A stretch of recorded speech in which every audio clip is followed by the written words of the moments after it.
નમસ્કાર બાળકો, આપણે આગલા વિડીયોમાં કાર્બન અને તેના સંયોજનો ચેપ્ટરની અંદર આલ્કેન, આલ્કીન અને આલ્કાઇન સંયોજનો વિશે શીખ્યા હતા.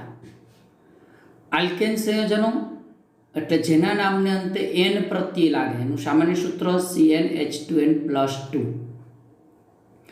આલ્કીન સંયોજનો જેના નામની અંતે ઇન પ્રત્યય લાગે અને એનું સામાન્ય સૂત્ર CnH2n. અને આલ્કાઇન સંયોજનો કે જેના નામને અંતે આઇન પ્રત્યય લાગે અને તેનું સામાન્ય સૂત્ર CnH2n-2. આપણે મિથેન, ઇથેન, પ્રોપેન, બ્યુટેન એવા આલ્કેન સંયોજનો, ઇથિન, પ્રોપીન, બ્યુટીન, પેન્ટીન એવા આલ્કીન સંયોજનો, ઇથાઇન, પ્રોપાઇન, બ્યુટાઇન અને પેન્ટાઇન એવા આલ્કાઇન સંયોજનો વિશે શીખ્યા હતા. મિત્રો, એનું બંધારણ, એનું ઇલેક્ટ્રોન બિંદુ નિરૂપણ આગલા વિડીયોની અંદર આપણે શીખી ગયા હતા. હવે આપણે આ વિડીયોમાં હાઇડ્રોકાર્બન જે સંયોજનો આપણે કાર્બન અને હાઇડ્રોજનના જે આલ્કેન, આલ્કીન અને આલ્કાઇન સંયોજનો જે શીખ્યા છીએ એનું બંધારણ જુદી જુદી કઈ કઈ રીતે દર્શાવી શકાય એ શીખવાના છીએ. હાઇડ્રોકાર્બન સંયોજનોનું બંધારણના આધારે વર્ગીકરણ સમજાવો એવો આપણો છે એક મહત્વનો મુદ્દો શીખવાના છીએ. તો ચાલો શરૂ કરીએ. લેટ્સ સ્ટાર્ટ હાઇડ્રોકાર્બન સંયોજનોનું વર્ગીકરણ. તો પહેલાં તો તમને બાળકો એટલી ખબર હોવી જોઈએ કે હાઇડ્રોકાર્બન સંયોજનો એટલે શું. તો આપણે આવી ગયું છે કે કાર્બન અને હાઇડ્રોજન ધરાવતા સંયોજનોને હાઇડ્રોકાર્બન સંયોજનો કહેવાય. કોને કહેવાય હાઇડ્રોકાર્બન સંયોજનો? તો કાર્બન અને હાઇડ્રોજન ધરાવતા સંયોજનો હાઇડ્રોકાર્બન કહેવાય. પણ એમાં કાર્બન પરમાણુની ગોઠવણી જુદી જુદી હોય. હાઇડ્રોકાર્બનમાં જુદા જુદા હાઇડ્રોકાર્બન સંયોજનોમાં કાર્બનની ગોઠવણી જુદી જુદી હોય. તો કાર્બન પરમાણુની ગોઠવણીને આધારે હાઇડ્રોકાર્બન સંયોજનોને 3 પ્રકારમાં વર્ગીકૃત કરી શકાય. તો આપણો મુદ્દો છે કે હાઇડ્રોકાર્બન સંયોજનોનું કાર્બન પરમાણુની ગોઠવણીને આધારે એટલે કે એના બંધારણને આધારે 3 પ્રકારોમાં નીચે મુજબ વર્ગીકરણ થાય છે. ચાલો આપણે એ વર્ગીકરણથી આપણે આજે આગળ વધીશું કે હાઇડ્રોકાર્બન સંયોજનોનું વર્ગીકરણ કેવા પ્રકારોમાં અને કયા પ્રકારોમાં કરી શકાય. તો એમ કહેવાય કે હાઇડ્રોકાર્બન સંયોજનોમાં સરળ શૃંખલાવાળા હાઇડ્રોકાર્બન સંયોજનો, પછી સરળ શૃંખલા, પછી શાખીય શૃંખલાવાળા હાઇડ્રોકાર્બન. પહેલાં આપણે સરળ શૃંખલાવાળા સંયોજનો શીખીશું, ત્યારબાદ શાખીય શૃંખલાવાળા સંયોજનો આવશે અને ત્યારબાદ વલય એટલે કે ચક્રીય શૃંખલાવાળા સંયોજનો શીખવાના છે. વલય રચનાવાળા, શાખીય અને સરળ શૃંખલા. તો મિત્રો, તમને પ્રશ્ન થતો હશે કે આ સરળ શૃંખલા એટલે શું? કે જે હાઇડ્રોકાર્બન સંયોજનો એક જ હરોળમાં કાર્બનના પરમાણુઓ ગોઠવાયેલા હોય એવી શૃંખલા છે એ સરળ શૃંખલા તરીકે ઓળખાય છે. આપણે એ સરળ શૃંખલા એટલે કે કાર્બનના પરમાણુઓ છે આવી એક જ હરોળની અંદર ગોઠવાયેલા હશે. તો આવા એક હરોળમાં ગોઠવાયેલા હોય ને તો એ સરળ શૃંખલા તરીકે, ગમે એટલા ગોઠવાયેલા હોય કાર્બન પરમાણુઓ, ગમે તેટલા કાર્બન પરમાણુઓ, પણ આવી એક જ હરોળમાં ગોઠવાયેલા હોય ને તો એવા સંયોજનો સરળ શૃંખલા તરીકે ઓળખાય છે. તો શાખીય શૃંખલા શું હોય એની ચર્ચા આપણે કરીશું નેક્સ્ટ મુદ્દાની અંદર. પહેલાં આપણે વાત કરી દઈએ, ચાલો સરળ શૃંખલા શું છે. તો જે હાઇડ્રોકાર્બન સંયોજનોમાં બધા જ કાર્બન પરમાણુ, જે હાઇડ્રોકાર્બન સંયોજનોમાં બધા જ કાર્બન પરમાણુઓ એક સીધી હરોળમાં ગોઠવાયેલા હોય એવા સંયોજનોને સરળ શૃંખલા કહેવાય. હવે માનો કે આપણે આલ્કેન લઈએ, આલ્કેનમાં methane, ethane, propane, butane, pentane, hexane એની સરળ શૃંખલા લઈએ તો આપણે 2 ઉદાહરણ લેવા છે. તો આપણે પ્રોપેનનું ઉદાહરણ લઈએ. માનો કે નીચે હું તમને બંધારણ દોરું છું, દર્શાવું છું. જો 3 કાર્બન એક જ હરોળમાં ગોઠવાયેલા છે, પછી તો આપણને ખબર છે કે એની સંયોજકતા પૂરી કરવા માટે એની આજુબાજુમાં હાઇડ્રોજન જોડાયેલા છે. તો મિત્રો, આ એક જ હરોળમાં ગોઠવાયેલા એટલે સરળ શૃંખલા. આ પ્રોપેનનું ઉદાહરણ આપ્યું. બીજું પેન્ટેનનું ઉદાહરણ આપી શકાય કે જેની અંદર પણ કાર્બન પરમાણુઓ સરળ શૃંખલામાં ગોઠવાયેલા હોય. તો આ સરળ શૃંખલાવાળા કાર્બનિક સંયોજનો થયા. ફરીથી કહી દઉં, હાઇડ્રોકાર્બન સંયોજનોનું વર્ગીકરણ 3 પ્રકારોમાં થાય. એક સરળ શૃંખલાવાળા, બીજું શાખીય શૃંખલાવાળા અને ત્રીજું વલય શૃંખલાવાળા આપણે બધા શીખવાના છે. તો સરળ શૃંખલા કોને કહેવાય? તો બધા કાર્બન પરમાણુ એક સીધી હરોળમાં ગોઠવાયેલા હોય તો એવા સંયોજનો સરળ શૃંખલાવાળા કહેવાય. હવે શાખીય શૃંખલાવાળા કાર્બનિક સંયોજનો કોને કહેવાય? કે જેની અંદર કાર્બનિક સંયોજનો અનેક શાખાની અંદર ગોઠવાયેલા હોય, વહેંચાયેલા હોય. એક શાખા હોય, બે શાખા હોય, બેથી વધુ શાખામાં પણ ગોઠવાયેલા હોય. તો જે હાઇડ્રોકાર્બન સંયોજનોમાં કાર્બન પરમાણુ સીધી હરોળ ઉપરાંત એક કે તેથી વધુ જગ્યાએ શાખા ધરાવતા હોય, બરાબર. એક જ જગ્યાએ શાખા ધરાવતા એવું નથી, એક કે તેથી વધુ જગ્યાએ શાખા ધરાવતા હોય એને શાખિત કહેવાય. શાખીય શૃંખલાવાળા કાર્બનિક સંયોજનો કહેવાય છે. કોને કહેવાય શાખીય શૃંખલાવાળા?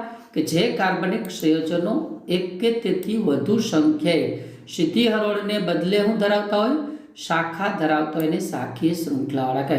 હું તમને ઉદાહરણ આપું. બ્યુટેન. તો બ્યુટેનમાં 4 કાર્બન પરમાણુ, બરાબર. કેટલા બ્યુટેનમાં હોય જો એ ખબર હોવી જોઈએ. મિથેન, ઇથેન, પ્રોપેન અને બ્યુટેન. એમાં કાર્બનના કેટલા પરમાણુ હોય ને મિત્રો એ ખબર હોવી જોઈએ. અહીં તમને કહી દઉં 4 કાર્બન પરમાણુઓથી કાર્બનનું માળખું બનાવીએ તો એની 2 શક્યતાઓ છે. કેટલી શક્યતાઓ છે? 2. શાખા પડવા માટે એક તો સરળ શૃંખલા હોય અને બીજું શાખીય હોય.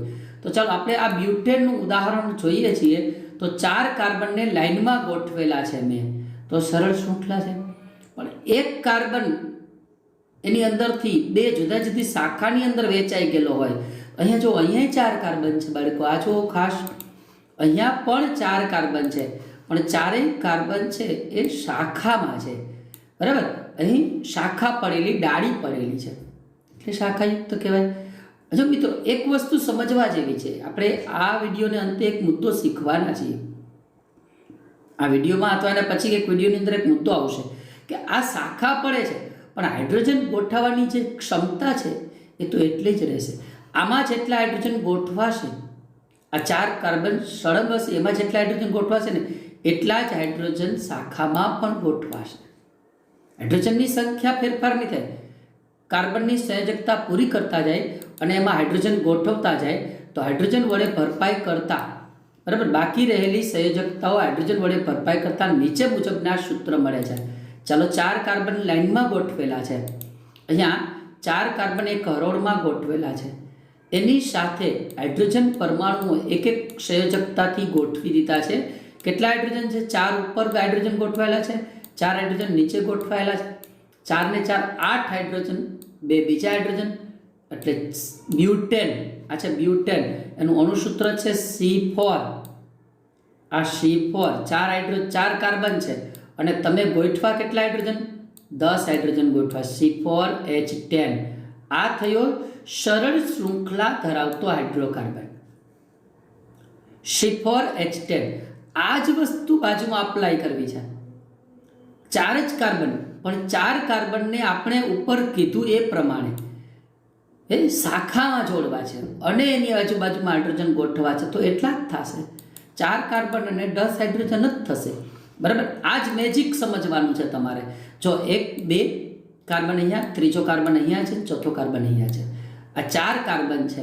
આજુબાજુના હાઇડ્રોજન ગણતા જાઓ.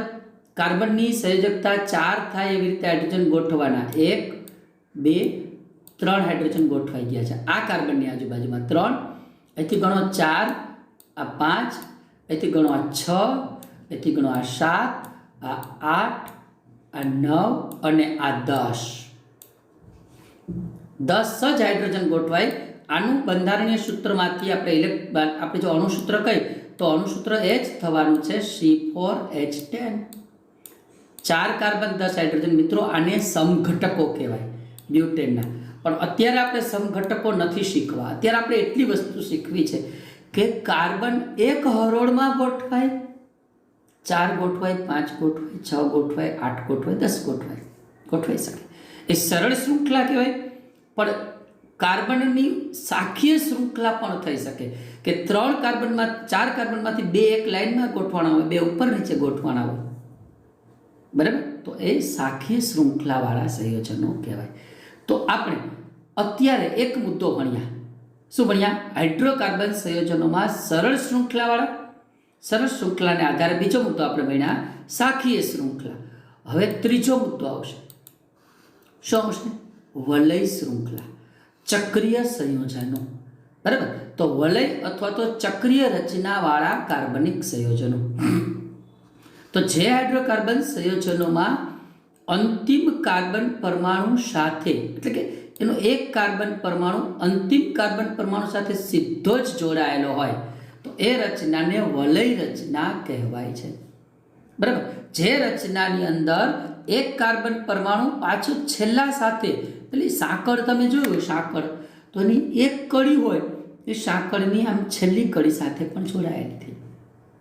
બરાબર, તો એ ચક્રીય સાંકળ તમે જોયું હોય અને એક કડી છેલ્લી કડી સાથે એમ એક કાર્બન અન્ય અંતિમ કાર્બન પરમાણુ સાથે જોડાયેલો. હું તમને એવું એક બંધારણ દર્શાવું, એ બંધારણને વલય રચનાવાળું સંયોજન કહેવાય. એનું ઉદાહરણ છે સાયક્લોહેક્ઝેન.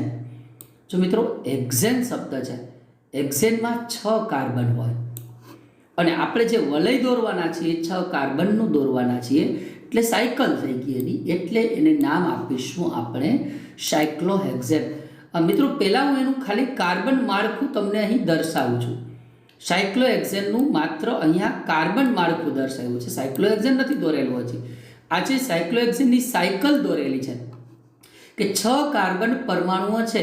બરાબર, 6 કાર્બન પરમાણુમાં પહેલો કાર્બન જે છે એની સાથે અંતિમ કાર્બન પરમાણુ બંધથી જોડાયેલો છે. અહીંયા તમને કીધું કે એક કાર્બન પરમાણુ અંતિમ કાર્બન પરમાણુ સાથે સીધો જ જોડાયેલો હોય તો એ ચક્રીય કહેવાય. એટલે ટૂંકમાં ચક્ર બની ગયું. હવે આની આજુબાજુમાં મિત્રો કાર્બનની સંયોજકતા 4 પૂરી થાય એ રીતે હાઇડ્રોજન ગોઠવતા છે. આની આજુબાજુમાં કાર્બનની સંયોજકતાને આધારે એને 4 સંયોજકતા પૂરી થાય એવી રીતે હાઇડ્રોજન ગોઠવતા જાય તો સંપૂર્ણ અણુ આવો બને. બરાબર, જોજો ખાસ, આ જે કાર્બન છે એ આ કાર્બન છે, એની આજુબાજુમાં 4 બંધ થવા જોઈએ. એક બંધ આ કાર્બનનો, એક બંધ આ કાર્બન સાથે અને 2 બંધ હાઇડ્રોજન સાથેના છે. આ કાર્બનની સંયોજકતા 4 પૂરી થઈ એવી રીતે બધા કાર્બનમાં થશે. એવી રીતે બધા કાર્બનમાં થશે અને ટોટલ જોશો તો કેટલા હાઇડ્રોજન જોડાઈ જશે? 6 કાર્બન છે, બધાયના 2, C6 6 કાર્બન છે અને બધાયના 2 એટલે 12 હાઇડ્રોજન છે. આપણને પ્રશ્ન પૂછવામાં આવે કે સાયક્લોહેક્ઝેનનું અણુસૂત્ર શું? તો C6H12 તેનું અણુસૂત્ર છે અને આજે ડ્રો કરેલું છે આખે આખું એ સંપૂર્ણ અણુ એ એનું બંધારણીય સૂત્ર છે. કોનું? મારું નહીં, સાયક્લોહેક્ઝેન. તમને પ્રશ્ન પૂછવામાં આવે સાયક્લોહેક્ઝેનનું અણુસૂત્ર શું છે? તો C6H12. બંધારણીય સૂત્રમાં 6 કાર્બન ચક્રીય દોરી નાખવાના. દરેક કાર્બનની આજુબાજુમાં 2 હાઇડ્રોજન આવશે, 3 નહીં આવે. 2 જ એટલે આવશે કારણ કે એક કાર્બન બીજા 2 કાર્બન સાથે જોડાયેલો છે, એટલે 2 કાર્બનના બંધ, 2 હાઇડ્રોજનના બંધ, ટોટલ 4 બંધ થવા જોઈએ કારણ કે કાર્બન ચતુઃસંયોજક છે. તો આને કહેવાય વલય રચનાવાળા. હવે માનો કે બાળકો, મારે તમને આજે સાયક્લોહેક્ઝેન ડ્રો કરેલો છે, સાયક્લોહેક્ઝેનનું જે બંધારણ ડ્રો કરેલું છે, બરાબર, એ સાયક્લોહેક્ઝેનના બંધારણને આપણે માની લ્યો કે જસ્ટ એમ વિચારો કે ઇલેક્ટ્રોન બિંદુ નિરૂપણ વડે દર્શાવવું છે. ઇલેક્ટ્રોન બિંદુ નિરૂપણ વડે સાયક્લોહેક્ઝેનના બંધારણને દોરવું છે તો આપણે કેવી રીતે દોરી શકીશું ને ડ્રો કરી શકીશું? મિત્રો, સાવ સહેલું છે. મેં તમને એક રીત શીખવાડેલી હતી, એક મેથડ શીખવાડેલી હતી. એ મેથડને ફોલો કરવાની છે. હું અત્યારે ટૂંકમાં સમજાવી દઉં કે કોઈ એક બંધ હોય ને બાળકો, એક બંધ, ત્યાં આપણે 2 ઇલેક્ટ્રોન દોરવાના. એ 2 ઇલેક્ટ્રોન તરીકે તમે કોઈ પણ સિમ્બોલ આપી શકો. તમે એ 2 ઇલેક્ટ્રોન તરીકે ક્રોસ દોરી શકો છો. તમે એ 2 ઇલેક્ટ્રોન તરીકે ક્રોસ દોરી શકો છો. તમારે શું કરવાનું કે કાર્બન કાર્બન વચ્ચેનો બંધ હોય ને એમાં ક્રોસ દોરવાના, 2 વચ્ચે, 2 કાર્બન વચ્ચે ક્રોસ. તમે ક્રોસ ના દોરો અને બિંદુ દોરો તોય ચાલે, એમાં કાંઈ વાંધો નહીં. અને કાર્બન અને હાઇડ્રોજનનો બંધ હોય ને ત્યારે કાર્બનની ઇલેક્ટ્રોનનો ક્રોસ દોરવાનો અને હાઇડ્રોજનનો બિંદુ દોરવાનો. બસ આટલું ધ્યાન રાખો અને આ રીતે હાઇડ્રોજનનું વર્તુળ દોરી લો. બરાબર, એ રીતે સાયક્લોહેક્ઝેનનું બંધારણ દોરવાનું છે. એ નીચે હું તમને દોરેલું દર્શાવું છું. તો સાયક્લોહેક્ઝેન C6H12નું ઇલેક્ટ્રોન બિંદુ નિરૂપણ દોરો તો આ સાયક્લોહેક્ઝેનનું બંધારણ દોરેલું તમને દર્શાવેલું છે. આને કહેવાય બંધારણીય સૂત્ર. હવે ઇલેક્ટ્રોન બિંદુ નિરૂપણ દોરવું હોય તો એ પણ હું તમને અહીંયા દર્શાવું છું. તમારે એક જ મેથડ યાદ રાખવાની છે, એ યાદ રાખજો એટલે ક્લિયર છે. શું કરવાનું છે? અહીંયા તમે જોઈ શકો છો 2 કાર્બન છે. 2 કાર્બનની વચ્ચે બરાબર 2 ઇલેક્ટ્રોન ડ્રો કરેલા છે, બેયના ક્રોસ નિશાની વડે. અને એ 2 કાર્બન, આ કાર્બન છે એની સાથે હવે આ બીજો કાર્બન છે, એની બેયની વચ્ચે પણ અહીંયા ક્રોસ કરીને ઇલેક્ટ્રોન ડ્રો કરેલા છે. હવે આ કાર્બનની સાથે હાઇડ્રોજન જોડાયેલો છે, તો એક કાર્બનનો ઇલેક્ટ્રોન છે, એક હાઇડ્રોજનનો ઇલેક્ટ્રોન છે. બરાબર, આ રીતે બાજુમાં હાઇડ્રોજન, આ બીજો હાઇડ્રોજન. આવું બધે દોરતું જવાનું. આ કાર્બન સાથે આ કાર્બન, એની સાથે આ 2 હાઇડ્રોજન, વળી પાછો આ કાર્બન સાથે આ કાર્બન, એની સાથે આ કાર્બનની સાથે 2 હાઇડ્રોજન, આ કાર્બનની સાથે આ કાર્બન જોડવાનું, એની સાથે 2 હાઇડ્રોજન ડ્રો કરતું જવાનું, અને આ કાર્બન કાર્બન વચ્ચે ક્રોસ વડે 2 ઇલેક્ટ્રોન ડ્રો કરતા જવાના. આ રીતે ટોટલ સંરચના તમે પૂરી કરી શકો છો. આ બંધારણ હતું. એ બંધારણને આપણે ઇલેક્ટ્રોન બિંદુ નિરૂપણ વડે આ રીતે દર્શાવેલું છે. મિત્રો, આ ડ્રો કરજો. બહુ સરસ મજાની અને અગત્યની વાત છે. જો સાયક્લોહેક્ઝેનમાં આગળનો મુદ્દો શીખવો છે મિત્રો. જો સાયક્લોહેક્ઝેનમાં એટલે કે 6 કાર્બનના ચક્રીય બંધારણમાં આપણે એક હાઇડ્રોજનનું વિસ્થાપન કરી નાખીએ. જોજો વ્યવસ્થિત. આના પછીનો મુદ્દો હું આમાં સમજાવું છું. આ એક હાઇડ્રોજન તમે કાઢતા જાઓ તો તમને એમ થશે કે આમ હાઇડ્રોજન આપણે કાઢી નાખીએ એમ થોડું હાલે, કે ઘરની ધોરાજી થોડી છે આપણી કે ભાઈ હાઇડ્રોજન કાઢી નાખો. મિત્રો, એ ન ચાલે. આમ હાઇડ્રોજન કાઢી નાખીએ તો હું શું સમજાવું છું તમને, તો એટલા માટે સમજાવું. આ હાઇડ્રોજન કાઢો ને એટલે કાર્બનની સંયોજકતા ઘટે, કારણ કે એની 3 જ સંયોજકતા થઈ જાય. આ કાર્બનની આ 3 બંધ જ થાય, 1 2 અને આ 3 બંધ થાય. તો તમારે તો કાર્બનની સંયોજકતા 4 પૂરી કરવી પડે. આજુબાજુના હાઇડ્રોજન તમે કાઢો તો એમ તો ન ચાલે. તો તમારે અહીં યાદ રાખવાનું છે, અહીં કાર્બન કાર્બન પરમાણુ વચ્ચે દ્વિબંધ રચાશે. બરાબર, કેટલાક કાર્બન પરમાણુ વચ્ચે એક અહીંયા રચાશે અને એક અહીંયા રચાશે. બરાબર, એ તમે અહીંયાના આ 3 દોરવો હોય તો ભલે, અહીંયા દોરો તો ભલે. બરાબર, બીજા 3 દોરવાના થાય તો તમારે તો એ દ્વિબંધ રચાશે. એ જે સંરચના થશે ને, એક હાઇડ્રોજન પરમાણુનું વિસ્થાપન થઈ જશે. બરાબર, એટલે 6 કાર્બન અને 6 બચશે હાઇડ્રોજન. કારણ કે કાર્બનની સંયોજકતા 4 પૂરી કરવા માટે એક હાઇડ્રોજન વિસ્થાપિત થઈ જશે અને કાર્બન કાર્બન પરમાણુ વચ્ચે દ્વિબંધ રચાશે. તમે જોઈ લો, ગમે એ કાર્બન લ્યો એના 4 બંધ થઈ ગયા. માનો કે મેં આ કાર્બન લીધો તો આ 1 બંધ, આ બીજો દ્વિબંધમાં આવી ગયો, આ 3 અને હાઇડ્રોજન સાથેનો 4 બંધ આ નીકળી ગયો છે. આ બંધ આખો નીકળી ગયો છે. આ રીતે કાર્બનની સંયોજકતા થાય. એને હવે સાયક્લોહેક્ઝેન ના કહેવાય, એને હવે કહેવાય બેન્ઝીન. બેન્ઝીનનું ઇલેક્ટ્રોન બિંદુ નિરૂપણ દોરો, બંધારણ દોરો. પહેલાં એનું બંધારણ બાજુમાં ડ્રો કરેલું છે, એ જોઈ લ્યો. એ આખું સ્ટ્રક્ચર ઓલું હતું એ જ સ્ટ્રક્ચર છે, એને જુદી રીતે દર્શાવેલું છે. 6 કાર્બન, કોઈ પણ 2 કાર્બન વચ્ચે દ્વિબંધ દોરેલો છે. આ દ્વિબંધને ખાસ ધ્યાનમાં રાખજો. આ બધા દ્વિબંધ ડ્રો કરેલા છે, આ દ્વિબંધ ડ્રો કરેલા છે, એ જોઈ લ્યો વ્યવસ્થિત. અને એક હાઇડ્રોજન ઓછો થઈ ગયો છે. 2 હાઇડ્રોજન હતા આજુબાજુમાં, એ ઓછા થઈ ગયા. એટલે તમને પૂછવામાં આવે કે બેન્ઝીનનું અણુસૂત્ર શું, તો તમે શું કહેશો? કયો જી, કેટલા કાર્બન? 6 કાર્બન. કેટલા કાર્બન? 6 કાર્બન. હાઇડ્રોજન કેટલા? હાઇડ્રોજન પણ 6 હાઇડ્રોજન. એટલે આપણને પૂછવામાં આવે બેન્ઝીનનું અણુસૂત્ર તો C6H6. તમને પૂછવામાં આવે સાયક્લોહેક્ઝેનનું અણુસૂત્ર તો C6H12. એમાં 12 હાઇડ્રોજન છે, આમાં 6 હાઇડ્રોજન છે. તમને પૂછવામાં આવે બેન્ઝીનનું અણુસૂત્ર C6H6 અને આનું બંધારણીય સૂત્ર દ્વિબંધ દોરીને કરવાનું, બંધારણીય સૂત્ર. હવે આપણે એમાં ઇલેક્ટ્રોન બિંદુ નિરૂપણ કરવું છે. તો ઇલેક્ટ્રોન બિંદુ નિરૂપણમાં તમે શું કરશો? જસ્ટ તમને એક વસ્તુ સમજાવું છું, બાકી તો બધું નહીં, તમને પછી ડ્રો કરીને બતાવી દઈશ. માનો કે આ 2 કાર્બન વચ્ચે દ્વિબંધ છે, તો તમારે શું કરવાનું છે? આજે દ્વિબંધ ડ્રો કરેલો છે એને આજે એક બંધ ડ્રો કરેલો છે. આ બંધને બદલે આ બંધ હું માની લો કે જસ્ટ કાઢી નાખું, તો એ બંધને બદલે તમારે ત્યાં ઇલેક્ટ્રોન બિંદુ નિરૂપણમાં શું કરવાનું થશે એ વિચારો જી. બે કાર્બનની વચ્ચે ઇલેક્ટ્રોન બિંદુ નિરૂપણની અંદર તમારે ત્યાં બે ક્રોસની નિશાની દોરવાની. બે ક્રોસ, આ એક ક્રોસ, એક ક્રોસ. આ એક બંધ થયો, એક બંધના બે ક્રોસ. જો ક્રોસ એટલે ઇલેક્ટ્રોન છે, એને તમે બિંદુ વડે દર્શાવો તોય ચાલે, ક્રોસ વડે દર્શાવો તો ચાલે. It is not compulsory that cross જ દર્શાવો. હવે હું બીજો બંધ છે એ છેકી નાખું છું, ડિલીટ મારી દઉં છું. આ દ્વિબંધની, દ્વિબંધ હોય ત્યાં જ આ કરવાનું થશે. અને ત્યાં તમારે શું કરવાનું થશે? ત્યાં તમારે ફરી પાછા બે ક્રોસ કરવાના થશે, કારણ કે કાર્બન કાર્બન છે. તો આ થઈ ગયો દ્વિબંધ, બે કાર્બન વચ્ચેનો દ્વિબંધ. હવે બીજો કાર્બન એની નીચે જે ડ્રો કરેલો છે, આ બીજો કાર્બન. આવી રીતની તમને બધાને ખબર છે, એની બંધારણીય રચના દોરેલી છે.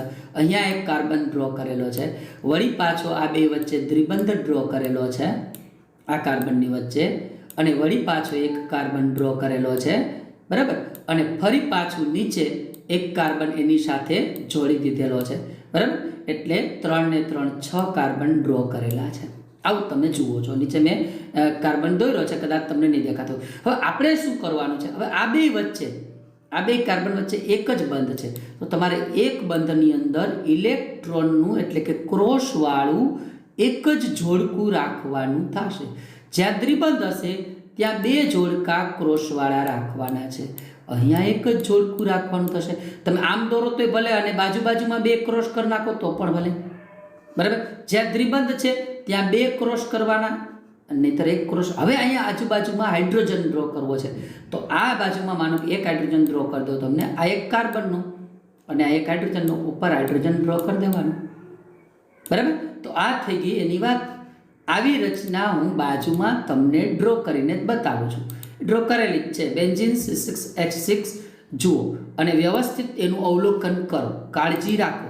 અહીંયા જ્યાં જ્યાં દ્વિબંધ છે ત્યાં ડબલ ક્રોસ છે, આ ડબલ ક્રોસ છે, દ્વિબંધ છે, ત્યાં જોઈ લ્યો વ્યવસ્થિત ડબલ ક્રોસ. અને જ્યાં જ્યાં એક બંધ છે ત્યાં સિંગલ ક્રોસ દોરેલો છે એક બંધની અંદર, બરાબર. જ્યાં જ્યાં કાર્બન કાર્બન વચ્ચેના એક બંધ છે ત્યાં આમ ડબલ ક્રોસ છે, પણ સિંગલ જોડી છે, એક જોડી છે. એમાં બબે જોડી છે, જ્યાં બોક્સ દોર્યાની બબે જોડી છે, એક જોડી છે.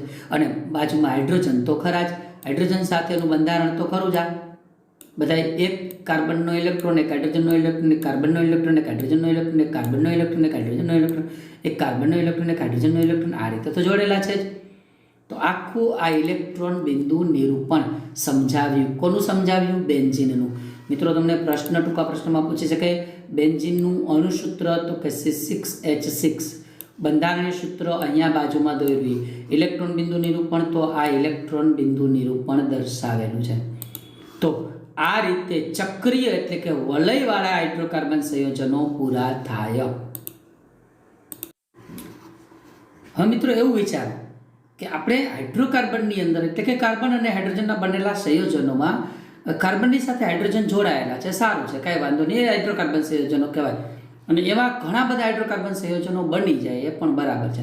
પણ એવું વિચારો કે ત્યાં જે હાઇડ્રોકાર્બન સંયોજનો છે ત્યાં હાઇડ્રોજનની જગ્યાએ બીજા કોઈ તત્વનો પરમાણુ આવી જાય તો નવું સંયોજન પાછું બને ને. વૈજ્ઞાનિકોએ આ જ વિચાર કર્યો કે કાર્બનના અનેક લાખો હજારોની સંખ્યામાં નવા સંયોજનો બનાવવા હોય તો બનાવી શકાય. કારણ કે કાર્બનની સાથે હાઇડ્રોજન તો જોડાય છે, પણ હાઇડ્રોજનનું વિસ્થાપન કરી, હાઇડ્રોજનને કાઢી અને બીજા કોઈ તત્વના પરમાણુ જોડો તો નવા ગુણધર્મ ધરાવતું અને સારામાં સારા ગુણધર્મ ધરાવતું બીજું કોઈ તત્વ પણ, બીજું કોઈ સંયોજન પણ મેળવી શકાય. આવા સંયોજનો મેળવવા માટે અન્ય કોઈ તત્વનો પરમાણુ જે આપણે દાખલ કરીએ છીએ એને વિષમ પરમાણુ કહે છે. તો આપણો પ્રશ્ન છે, વિષમ પરમાણુ એટલે શું?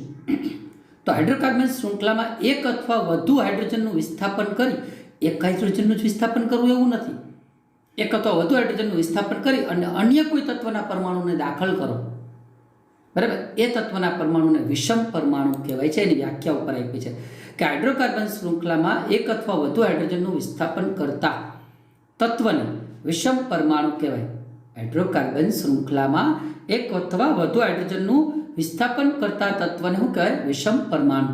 અને વિષમ પરમાણુ દ્વારા હાઇડ્રોજનનું વિસ્થાપન થવા છતાં એ જે શૃંખલા છે એમાં કાર્બનની સંયોજકતા તો 4 સંતોષાયેલી જ રહે છે. વિષમ પરમાણુ વડે હાઇડ્રોજન પરમાણુનું વિસ્થાપન થવા છતાં એની સંયોજકતા 4 એટલે કે કાર્બનની સંયોજકતા સંતોષાયેલી જ રહે છે. ચાલો એ કેવી રીતે સંતોષાયેલી રહે છે એ ઉદાહરણ સાથે જોઈએ. માનો કે હાઇડ્રોજનને બદલે ક્લોરીન દાખલ કરીએ તો એક હાઇડ્રોજનનું વિસ્થાપન કરી અને એક ક્લોરીનને તમે ઇઝીલી દાખલ કરી શકો છો અને એક સરસ અને નવા ગુણધર્મ ધરાવતું સંયોજન મેળવી શકો છો. ક્લોરીન દાખલ કરી શકો છો, બ્રોમિન દાખલ કરી શકો છો. ક્લોરીન, બ્રોમિન, આયોડિન આ બધા હેલોજન તત્વો છે. તમને કદાચ ના ખબર હોય, બરાબર, તમારે આગળના પાઠમાં આવશે ક્લોરીન, બ્રોમિન, ફ્લોરિન અને આયોડિનનો જે સમૂહ બને છે ને એને હેલોજન સમૂહ તરીકે ઓળખવામાં આવે છે. તો ચાલો આપણે નેક્સ્ટ મુદ્દો છે કે દાખલા તરીકે ક્લોરીન, બ્રોમિન, આયોડિન કે કોઈ પણ હેલોજન તત્વ દાખલ કરી શકાય છે. કોને બદલે? કોનું વિસ્થાપન કરીને? હાઇડ્રોજન પરમાણુનું વિસ્થાપન કરી તમે અન્ય તત્વ દાખલ કરો એ વિષમ પરમાણુ કહેવાય. ક્લોરીનને દાખલ કરી શકો, બ્રોમિનને દાખલ કરી શકો, કોઈ આયોડિન કે કોઈ અન્ય હેલોજન તત્વ દાખલ કરી શકો. એ સિવાય ઓક્સિજનને દાખલ કરી શકો, નાઇટ્રોજનને દાખલ કરી શકો અને સલ્ફર જેવા તત્વોને દાખલ કરી અને નવા ગુણધર્મ ધરાવતા ટૂંકમાં નવા કાર્બનિક સંયોજનો બનાવી શકાય. આ વિષમ પરમાણુનું મહત્વ છે. શું કહ્યું મેં વિષમ પરમાણુનું મહત્વ? કે હાઇડ્રોકાર્બન શૃંખલામાં એક અથવા વધુ હાઇડ્રોજનનું વિસ્થાપન કરતા તત્વને, એક અથવા વધુ હાઇડ્રોજનનું વિસ્થાપન કરી દાખલ કરેલા તત્વને વિષમ પરમાણુ કહેવાય છે. અને મેં કીધું વિષમ પરમાણુ દ્વારા હાઇડ્રોજનનું વિસ્થાપન થવા છતાં શૃંખલામાં કાર્બનની સંયોજકતા સંતોષાયેલી રહે. ચલો એ ના સમજાતું હોય તો એના માટેનું આપણે એક બંધારણ જોઈએ. આ બંધારણ તમે શીખી ગયા છો. આ બ્યુટેનનું બંધારણ છે. 4 કાર્બન છે, એની આજુબાજુમાં 10 હાઇડ્રોજન ગોઠવાયેલા છે. મિત્રો હવે આપણે એક કામ શું કરવાનું છે, મેં હમણાં સમજાવ્યું પ્રમાણે કે હાઇડ્રોજનનું માનો કે વિસ્થાપન કરી નાખીએ, એ જગ્યાએ હાઇડ્રોજનને કાઢી નાખીએ, આ હાઇડ્રોજનનું વિસ્થાપન થાય અને ત્યાં વિષમ પરમાણુ એટલે કે કોઈ ક્લોરીન છે કે કોઈ બ્રોમિન છે કે કોઈ એવું તત્વ દાખલ થાય તો એક નવું સંયોજન બની જાય. માનો કે અહીંયા આપણે ક્લોરીન તત્વને દાખલ કરી હાઇડ્રોજન કાઢી અને અહીંયા આપણે જોડી દઈએ ક્લોરીન તત્વને બંધથી જોડી દઈએ. આ જે બંધથી જોડાય છે એ ક્લોરીન તત્વ જોડાય છે એમ સમજો થોડીક વાર માટે. તો હવે મહત્વની અને અગત્યની વાત એ આવે છે, હાઇડ્રોજનનું વિસ્થાપન થઈ ગયું, ક્લોરીન જોડાઈ ગયો, કાર્બનની સંયોજકતા તો સંતોષાયેલી જ છે. જો આ કાર્બન છે એની સંયોજકતા ગણો, એક હાઇડ્રોજન ઉપર છે, બીજો બંધ અહીંયા કાર્બન સાથેનો 2, ત્રીજો આ અને ચોથો ક્લોરીન સાથેનો બંધ. તો કાર્બનની સંયોજકતા તો સંતોષાયેલી જ રહે છે અને પ્લસમાં આ નવું સંયોજન બની ગયું. મિત્રો આ સંયોજનનું નામ ક્લોરીનને આગળ રાખીને કહી શકો. આને કહેવાય ક્લોરોબ્યુટેન. કે વિષમ પરમાણુ કયો દાખલ થયો? ક્લોરીન. તો નામ શું અપાય? ક્લોરોબ્યુટેન. મિત્રો માનો કે એક ક્લોરીનને બદલે 2 ક્લોરીન દાખલ કરો, આ બીજા હાઇડ્રોજનનું વિસ્થાપન કરી નાખો તમે અને બીજો ક્લોરીન દાખલ કરો. અહીંયા કે દાખલ થાય અમુક પ્રક્રિયા દ્વારા થાય. દાખલ કરો એટલે અત્યારે તો આપણે ખાલી કહીએ છીએ ચાલો હાઇડ્રોજન કાઢી નાખ્યો, ક્લોરીન દાખલ કર્યો. એમને ન થતું હોય, એની રાસાયણિક પ્રક્રિયા થતી હોય, ક્લોરીનના અણુ સાથે રાસાયણિક પ્રક્રિયા થતી હોય એટલે હાઇડ્રોજનનું વિસ્થાપન થાય ને ક્લોરીન દાખલ થઈ ગયા. હવે જો 2 ક્લોરીન દાખલ થતા હોય તો એ પ્રમાણે જે બ્યુટેન છે એમાં 2 ક્લોરીનના અણુને આધારે નામકરણ કરવાનું થાય. એ નામકરણ તમારા આગળ ઉપર આવશે, બરાબર. તો ટૂંકમાં કહેવાનો મતલબ કે કાર્બન શૃંખલામાં એક અથવા વધુ હાઇડ્રોજનનું વિસ્થાપન કરતું તત્વ એ વિષમ પરમાણુ છે. કોઈ પણ વિષમ પરમાણુને દાખલ કરી, ક્લોરીનને દાખલ કર્યો છે એવી રીતે આપણે બ્રોમિનને દાખલ કરી શકીએ કે અન્ય કોઈ પણ હેલોજન તત્વ, આયોડિન સહિત હેલોજન તત્વને દાખલ કરી શકો, ઓક્સિજનને દાખલ કરી શકો, નાઇટ્રોજનને દાખલ કરી શકો, સલ્ફરને દાખલ કરી શકો. નવા તત્વનો પરમાણુ દાખલ થાય એ તત્વના પરમાણુને વિષમ પરમાણુ કહેવાય. હવે મહત્વની અને સરસ મજાની એક વાત બાળકો એ તમને કહી દઉં. ઘણી વખત આ વિષમ પરમાણુ એકલો ના હોય, વિષમ પરમાણુ એકલો ના આવે. જો એમ વિચારો કે એક હાઇડ્રોકાર્બન શૃંખલા છે, કાર્બનની મેં તમને હમણાં કીધું એમ એક હાઇડ્રોકાર્બન શૃંખલા છે. આવી કોઈ હાઇડ્રોકાર્બન શૃંખલા છે, કાર્બનની સાથે હાઇડ્રોજન જોડાયેલા હોય એવી કોઈ હાઇડ્રોકાર્બન શૃંખલા છે. અને હમણાં મેં તમને સમજાવ્યું એમ કે એમાંના કોઈ હાઇડ્રોજનનું વિસ્થાપન થાય ને એની જગ્યાએ કોઈ વિષમ પરમાણુ આવે. પણ બેનું એવું કે વિષમ પરમાણુએ વિચાર્યું કે એ એકલું તત્વ, માનો કે ક્લોરીન એકલું, કે માનો કે ઓક્સિજન એકલું આવે છે તો અમુક ગુણધર્મવાળું સંયોજન બને છે. તો ઘણી વખત ઓક્સિજન અને હાઇડ્રોજન બે ભેગા થઈને આવે અને એક હાઇડ્રોજનનું વિસ્થાપન કરી અને આ ઓક્સિજન અને હાઇડ્રોજન ભેગા થઈને આવે, આને OH કહેવાય. અને આગળ એક લીટી દોરવાની, એની એક સંયોજકતા પૂરી કરવા માટે આ બંધ લાઈન એકલ બંધ દોરવાનો, અને OH કહેવાય છે. ખડખડ દોરવાનું નથી, આ દોરી નાખું છું, ફરીથી લખી દો એક કામ H, બરાબર? એટલે તમને ખ્યાલમાં આવી જાય કે આવી રીતે ઓક્સિજન પરમાણુ અને હાઇડ્રોજન જ્યારે ભેગા થઈને આવે ને મિત્રો, ત્યારે એને OH કહેવાય. અને OHનું ક્રિયાશીલ સમૂહનું નામ છે હાઇડ્રોક્સી સમૂહ, અથવા તેને આલ્કોહોલ પણ કહેવાય. આ રીતે હાઇડ્રોક્સી સમૂહ. મિત્રો આ જે સમૂહ તૈયાર થઈ ગયો ને, આ સમૂહ બન્યો એક. જો મેં તમને શું કીધું, વિષમ પરમાણુ દાખલ થાય, ઓક્સિજન એકલો દાખલ થાય તો એ વિષમ પરમાણુ, પણ એકલો નહીં, ઓક્સિજન ને હાઇડ્રોજનનું એક સમૂહ બનીને આવે. એક હાઇડ્રોજનનું વિસ્થાપન કરી નાખે, આ હાઇડ્રોજનને કાઢી નાખે, ભાઈ તું ઘરે જવા દે, અને એની હારે કાર્બનની હારે આ OH જોડાઈ જાય, તો આ OH ને ક્રિયાશીલ સમૂહ કહેવાય. વિષમ પરમાણુ, ઓક્સિજન વિષમ પરમાણુ, અને એને સમાવતા સમૂહ, અને એની સાથે હાઇડ્રોજન જોડાઈને સમાવતા સમૂહો કે જે સંયોજનોને વધુ વિશિષ્ટ ગુણધર્મ આપે છે, એવા સમૂહ કાર્બન શૃંખલાની લંબાઈ અને સ્વભાવ પર આધાર રાખતા નથી. એનાથી એ કાર્બન શૃંખલાની લંબાઈ ગમે એટલી હોય કે એનો સ્વભાવ ગમે તેના પર આધાર રાખતા નથી. એને ક્રિયાશીલ સમૂહ હું વ્યાખ્યા ઉપર આપું છું, ખાસ યાદ રાખજો, બરાબર? ક્રિયાશીલ સમૂહ એટલે શું? વિષમ પરમાણુ અને એને સમાવતા સમૂહ કે જે સંયોજનોને વિશિષ્ટ ગુણધર્મો આપે છે, જે કાર્બન શૃંખલાની લંબાઈ અને સ્વભાવ પર આધારિત નથી, એને ક્રિયાશીલ સમૂહો કહેવાય. મેં OH ડ્રો કરેલું હતું. OH ઓક્સિજન એકલો આવવાને બદલે કાર્બન શૃંખલામાં લીટો કરીને મેં OH દોર્યું છે. એ લીટો એ એક એકલ બંધ છે જે આગળના કાર્બન સાથે જોડાવાનો છે, હાઇડ્રોજનનું વિસ્થાપન કરીને જોડાવાનો છે, બરાબર? એટલા માટે એ લીટો એકલ બંધનું મહત્વ છે, એકલ સંયોજકતા છે. તો મિત્રો આ એક ક્રિયાશીલ સમૂહ, આનું નામ હાઇડ્રોક્સી સમૂહ છે, આનું બીજું નામ આલ્કોહોલ છે, જેની આપણે આગળ ચર્ચા કરવાના છે. આમાં એક એક્ઝામ્પલ આપ્યું છે. આવા તમે OH જેવા તમે 5 ક્રિયાશીલ સમૂહો શીખવાના છો આ પાઠની અંદર. તો કા વિષમ પરમાણુ એકલો હોય અથવા તેને સમાવતા સમૂહો હોય. વિષમ પરમાણુ અને એને સમાવતા સમૂહો કે જે સંયોજનને શું આપે છે? નવા અને સરસ મજાના વિશિષ્ટ ગુણધર્મો આપે છે. અને આ ગુણધર્મો એ કાર્બનની ગમે એટલી લંબાઈ હોય એ લંબાઈ પર આધાર રાખતા નથી કે એના સ્વભાવ પણ આધાર રાખતા નથી. એને ક્રિયાશીલ સમૂહો કહેવાય. આવા કાર્બનિક સંયોજનોના ક્રિયાશીલ સમૂહો છે. તો એની બીજી રીતે એક સરસ મજાની વ્યાખ્યા આપી દો. કાર્બનિક સંયોજનોની લાક્ષણિક પ્રક્રિયાઓ જે પરમાણુ કે પરમાણુ સમૂહના આધારે નક્કી થાય, એ પરમાણુ કે પરમાણુ સમૂહને ક્રિયાશીલ સમૂહ કહેવાય. હું કીધું મેં, કાર્બનિક સંયોજનોની કેવી પ્રક્રિયાઓ? લાક્ષણિક પ્રક્રિયાઓ.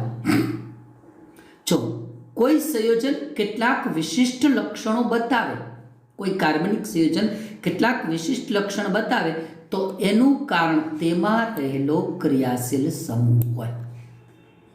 એટલે આ ક્રિયાશીલ સમૂહના આધારે એની લાક્ષણિક પ્રક્રિયાઓ નક્કી થતી હોય એને ક્રિયાશીલ સમૂહ કહેવાય. કાર્બનિક સંયોજનોની લાક્ષણિક પ્રક્રિયાઓ જે પરમાણુ કે પરમાણુના સમૂહને આધારે નક્કી થાય એ પરમાણુ કે પરમાણુના સમૂહને ક્રિયાશીલ સમૂહ કહેવાય. આગળનો પ્રશ્ન, આગળની વ્યાખ્યા, વિષમ પરમાણુ અને એને સમાવતા સમૂહો કે જે સંયોજનોને વિશિષ્ટ ગુણધર્મો આપે છે, એ પણ કાર્બનની શૃંખલાની લંબાઈ અને સ્વભાવ પર આધાર રાખતા નથી, એને વિષમ પરમાણુ. મિત્રો જ્યાં સુધી હું ઉદાહરણ નહીં સમજાવું ત્યાં સુધી થોડું ટફ છે સમજવું, પણ પ્રયત્ન કરું છું, મેક્સિમમ પ્રયત્ન કરું છું કે તમને વ્યાખ્યા વ્યવસ્થિત ક્લિયર થાય.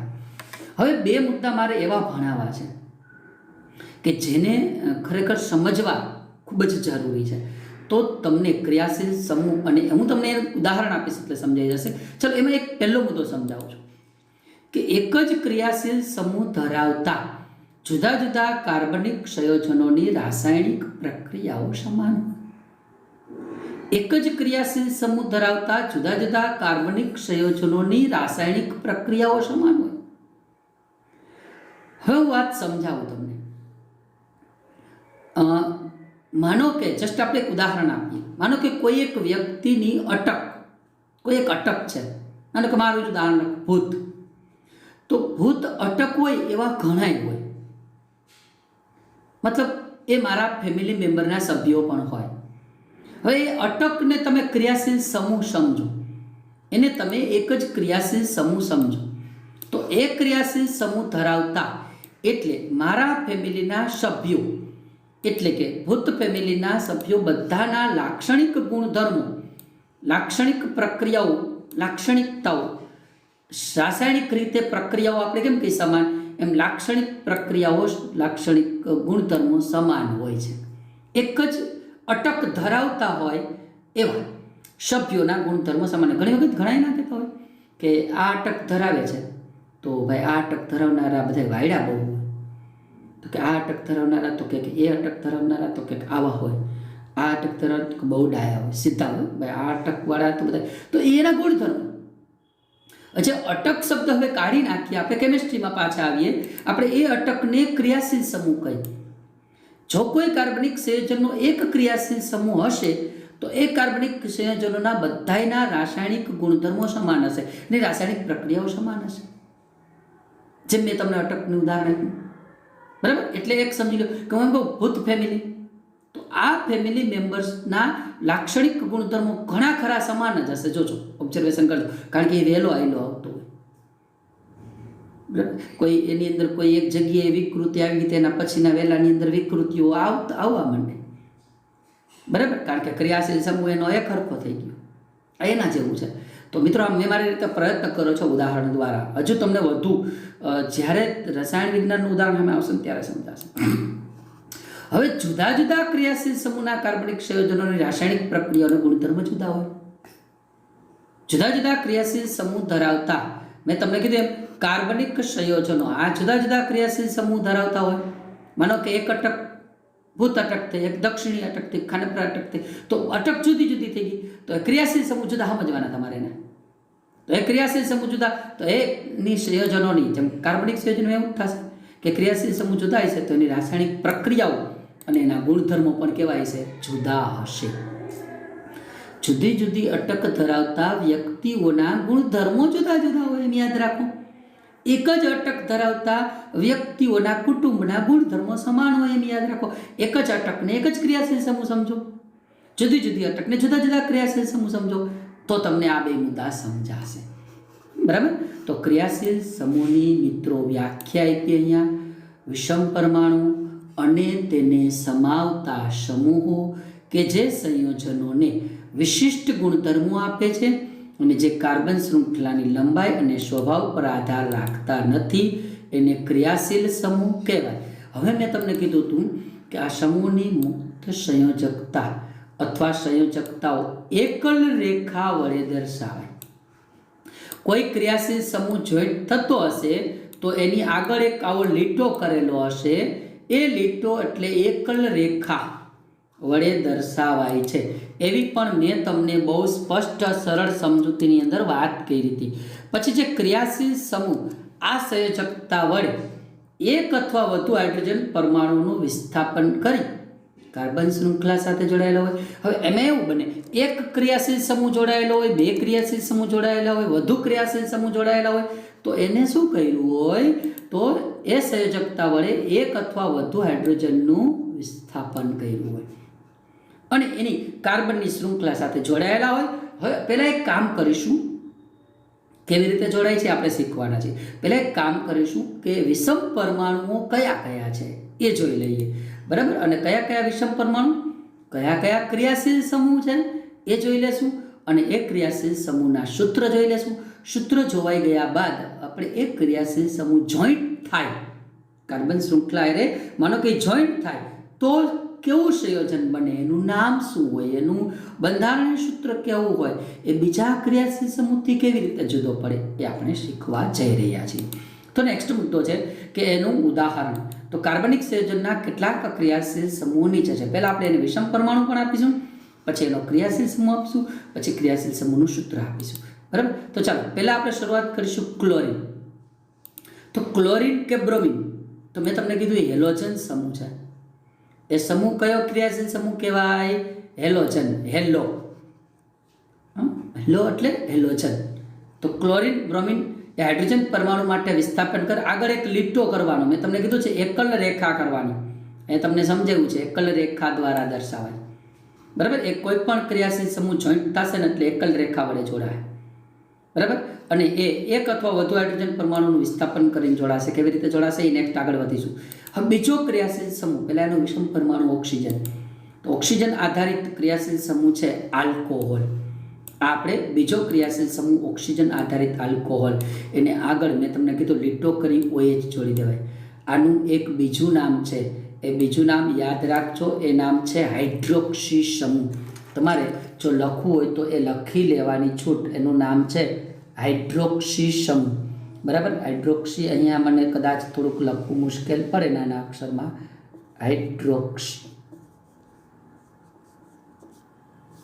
હાઇડ્રોક્સી સમૂહ તરીકે પણ ઓળખવામાં આવે છે. હાઇડ્રોજન અને ઓક્સિજન છે ને બાળકો, એટલે હાઇડ્રોક્સી, બીજું કાંઈ નથી. હાલો પછી ઓક્સિજનનો જ વિષમ પરમાણુ ઓક્સિજન જ, પણ એનો બીજો ક્રિયાશીલ સમૂહ આલ્ડીહાઇડ છે. હવે આલ્ડીહાઇડનું સૂત્ર શું છે? એક કાર્બન છે, એને દ્વિબંધ કરીને એક બાજુ ઓક્સિજન છે, એક હાઇડ્રોજન જોડાયેલો છે એક બાજુએ, તો કાર્બનની સંયોજકતા કેટલી થઈ? 3. 1 2 ને 3. હજી એક કાર્બનની સાથે બીજો કોઈ પણ અણુ જોડાઈ શકશે. તો આ જે બંધારણ દોરેલું છે એને મેં સાઈડમાં તમને દર્શાવી દીધું, કદાચ ના ઉકલતું હોય તો. આ આલ્ડીહાઇડ કહેવાય. આને મિત્રો આમ લખાય, એક બંધ કરીને, આમ બાજુમાં લખી લેજો, એક બંધ કરી CHO. શું લખાય? CHO. જો એક કાર્બન, એક હાઇડ્રોજન, એક ઓક્સિજન, બંધ કરીને CHO. આ CHO નો ઉપયોગ આવશે એટલે લખી લેજો. આ OH, આ CHO. થઈ ગયું. બંધ કરવાનો આગળ એકલ બંધ વડે. ત્યારબાદ કીટોન. કીટોનની અંદર એક કાર્બન અને એની સાથે ઓક્સિજન જોડાયેલો છે દ્વિબંધથી. કાર્બન વચ્ચે છે, બે બાજુ એક એક બંધ, કાર્બનની 2 સંયોજકતા અને દ્વિબંધથી ઓક્સિજન જોડાયેલો છે. આ દ્વિબંધ છે મિત્રો, કદાચ ના સમજ પડે તો જો આવો દ્વિબંધ છે એ જોઈ લેજો, યાદ રાખજો. આને ટૂંકમાં દર્શાવવું હોય તો આવું લખાય, એક લીટો કરવાનો, વચ્ચે બાજુમાં દોરી નાખજો જ, વચ્ચે કાર્બન અને ઓક્સિજન CO અને બીજો લીટો કરવાનો. આ CO વચ્ચે CO આવે તો કીટોન, CHO આવે તો આલ્ડીહાઇડ. આ બધું યાદ રાખજો મિત્રો. આ CHO આવે તો આલ્ડીહાઇડ અને OH આવે તો હાઇડ્રોક્સી અથવા જેને આપણે આલ્કોહોલ કહીએ છીએ. OH આવે તો આલ્કોહોલ. આ ત્રણેય યાદ રહી ગયા, આલ્કોહોલ, આલ્ડીહાઇડ અને કીટોન. Cl અને Br આવે તો હેલોજન, એ તો ખબર છે. હવે છેલ્લું છે COOH. બરાબર. એને આવી રીતે દોરાય છે. કેવી રીતે દોરેલું છે બાજુમાં ડ્રો કરી દઉં છું. એક લીટો કરવાનો, એક કાર્બન, એક બાજુએ OH જોડાયેલો છે, અને દ્વિબંધ કરીને એક ઓક્સિજન ઉપર દર્શાવો કે નીચે દર્શાવો એનાથી કોઈ ફરક પડતો નથી. બરાબર. આ જે જોડાયેલું છે એ કાર્બોક્સિલિક એસિડ કહેવાય. આને શું કહેવાય? Carboxylic acid. એને ટૂંકમાં આમ લખાય, અહીંયા લખી દઉં છું, ટૂંકમાં આમ લખાય, C લખવાનું, ડબલ O છે. જો 2 ઓક્સિજન, એક ઓક્સિજન ઉપર જોડાયેલો તો A અને એક આ ઓક્સિજન, ડબલ O અને પછી H, COOH. આને કહેવાય કાર્બોક્સિલિક એસિડ, COOH. ટૂંકમાં મેં તમને બધાનું ટૂંકમાં કીધું. કીટોન માટે શું કીધું તું? CO, ટૂંકમાં આમ લખાય. આલ્ડીહાઇડ માટે શું કીધું તું? લીટો કરીને બીજી વખત ત્રીજી વખત દોરું છું કારણ કે તો જ આવડશે. લીટો કરીને CHO. આલ્કોહોલ માટે શું કીધું? લીટો કરીને OH. એ બંધ છે, એ કાર્બન પરમાણુની શૃંખલા હારે જોડાવાનો છે. બરાબર. આ આલ્કોહોલ, આલ્ડીહાઇડ, કીટોન અને કાર્બોક્સિલિક એસિડ બધામાં ઓક્સિજન આવે છે એટલે એનો વિષમ પરમાણુ ઓક્સિજન છે. વિષમ પરમાણુ ઓક્સિજન છે, બરાબર. પણ ક્રિયાશીલ સમૂહ આલ્કોહોલ, આલ્ડીહાઇડ, કીટોન અને કાર્બોક્સિલિક એસિડ, આવા ક્રિયાશીલ સમૂહના આધારે કાર્બનિક સંયોજનો તૈયાર થતા હોય તો આ ક્રિયાશીલ સમૂહ અને એની સંયોજકતા અને એના વિશેની માહિતી પૂરી થાય. હવે મિત્રો આગળ ઉપર આપણે આવા ક્રિયાશીલ સમૂહોને આધારે માનો કે alcohol, aldehyde, ketone, carboxylic acid બન્યું તો એ સંયોજનોના અણુસૂત્ર જે આપણી હાઇડ્રોકાર્બન શૃંખલા હતી, methane, ethane, propane, butane, pentane, hexane, heptane, octane, nonane ને ડિકેન, એવું મેં તમને નામ આપ્યું હતું. એ શૃંખલામાં આપણે જોડતા જઈશું અને કેવી રીતના સંયોજનો બને એ આપણે નેક્સ્ટ વિડીયોની અંદર શીખીશું.